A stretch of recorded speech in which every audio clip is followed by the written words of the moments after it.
Au commencement, avant les montagnes, avant les océans, avant le temps lui-même, il n'y avait que lui, Dieu, et un vide informe, baigné d'obscurité sur la face de l'abîme.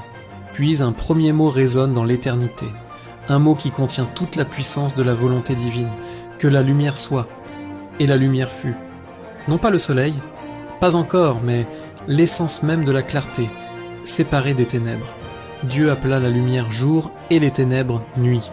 Ce fut le premier soir et la première matinée, le premier jour, et Dieu vit que cela était bon. Puis il sépara les eaux en haut et les eaux en bas par un firmament qu'il appela en ciel. Deuxième jour, il rassembla les eaux sous le ciel pour faire apparaître la terre ferme, qu'il appela terre, et la masse des eaux, mer. Et sur cette terre nue, il fit germer une tapisserie verte. L'herbe, les plantes, les arbres fruitiers lourds de sève, chaque graine contenant la promesse d'une forêt. Troisième jour. Puis, il peupla le firmament. 2 grands luminaires pour présider au jour et à la nuit, le soleil, chaleureux et régnant, et la lune, douce et veillant. Avec elle, les étoiles, innombrables, étincelantes comme une poussière de diamant. Quatrième jour. Alors les eaux s'animèrent. Dieu les remplit d'un frétillement de vie.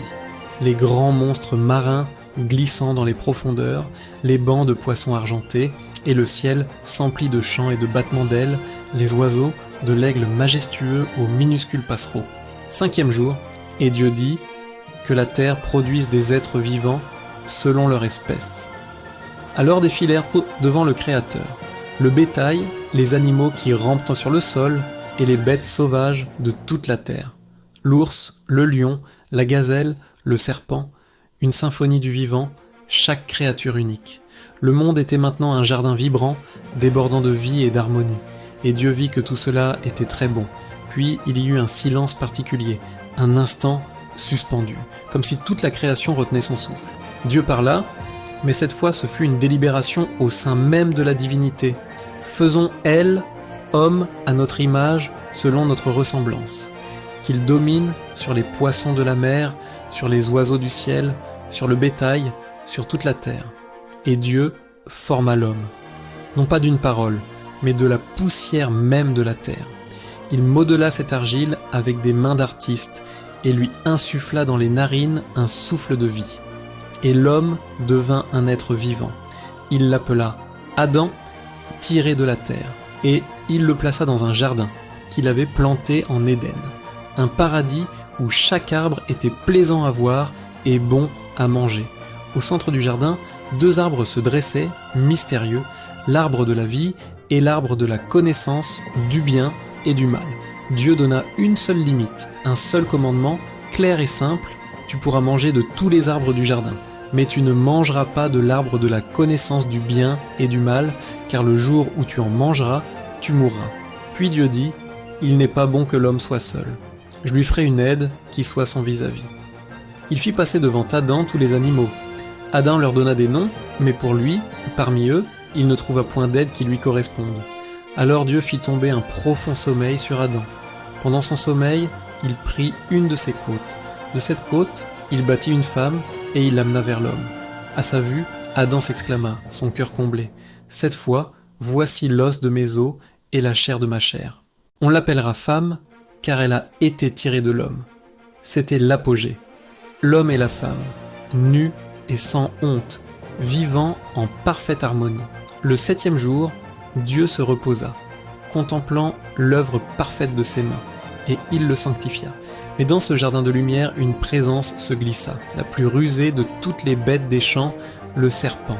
Il s'approcha de la femme et lui dit, insinuant le doute dans la perfection, Dieu a-t-il réellement dit « Vous ne mangerez d'aucun arbre du jardin ?» Ève, confiante, répondit « Nous mangeons du fruit des arbres du jardin. Mais quant au fruit de l'arbre qui est au milieu du jardin, Dieu a dit « Vous n'en mangerez pas, et vous n'y toucherez pas, sinon vous mourrez. » Le serpent laissa alors éclater son mensonge. « Vous ne mourrez pas, mais Dieu sait que, le jour où vous en mangerez, vos yeux s'ouvriront, et vous serez comme des dieux, connaissant le bien et le mal. » La femme regarda l'arbre. Son fruit paraissait bon à manger, agréable à la vue et désirable pour rendre intelligent. Le désir grandit en elle. Elle prit du fruit, en mangea, puis elle en donna aussi à son mari, qui était avec elle, et il en mangea. À l'instant même, leurs yeux s'ouvrirent, mais pas sur la divinité promise, sur leur propre nudité, sur leur vulnérabilité. La honte, étrangère jusqu'alors, les envahit. Ils cousirent des feuilles de figuier pour se couvrir.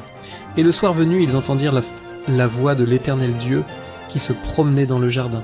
Au lieu de courir vers lui dans la joie, Adam et sa femme se cachèrent un bond parmi les arbres, loin de sa face. « Où es-tu, Adam ?» Cette question résonne à travers les âges.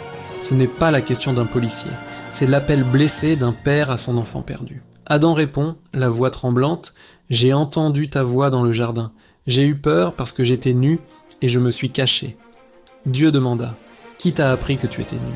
As-tu mangé de l'arbre dont je t'avais défendu de manger ?» Alors commença le triste ballet des excuses. Adam accusa Ève.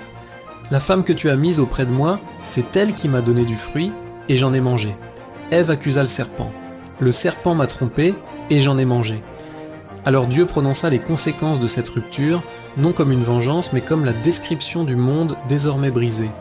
Au serpent, il dit qu'il rampera sur la poussière et qu'une inimitié éternelle existerait entre sa descendance et celle de la femme. Mais au milieu de cette malédiction, une lueur d'espoir, la première promesse de rédemption, elle t'écrasera la tête, et toi, tu lui blesseras le talon. À la femme, il annonça les douleurs de l'enfantement et une relation marquée par le désir et la domination.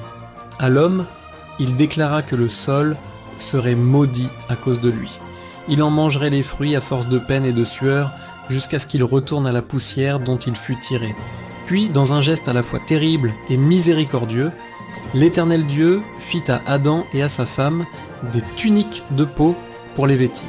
Pour la première fois, le sang fut versé pour couvrir la honte de l'homme, et il les chassa du jardin d'Éden. Il posta à l'orient du jardin les chérubins et la flamme de l'épée tournoyante, pour garder le chemin de l'arbre de la vie.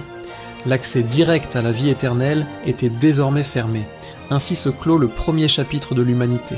Non par un « ils vécurent heureux », mais par une porte qui se referme et un long chemin qui commence dans un monde désormais étranger. La création nous montre un Dieu d'ordre, de beauté, de relations, qui déclare la bonté de son œuvre et place l'être humain comme son intendant sur terre. La chute nous montre la réalité du choix, le poids terrible de la liberté et l'entrée fracassante du mal, de la honte et de la mort dans l'histoire. Elle explique pourquoi le monde est à la fois si beau et si brisé, pourquoi nos relations sont à la fois si précieuses et si douloureuses. Mais dans les cendres du jugement, une braise reste allumée, la promesse. Une descendance viendra, un libérateur qui écrasera la tête du serpent. Le récit de la rédemption, bien plus long et plus difficile que la chute, vient tout juste de commencer. L'homme et la femme quittent le jardin, vêtus de peau, marchant vers un avenir incertain. Mais ils ne partent pas sans une promesse, et ils ne marchent pas seuls. Le souffle qui a plané sur les eaux primordiales les suit, dans l'attente du jour où il restaurera toutes choses. Merci d'avoir écouté, n'hésitez pas à vous abonner pour ne rien manquer des prochains récits.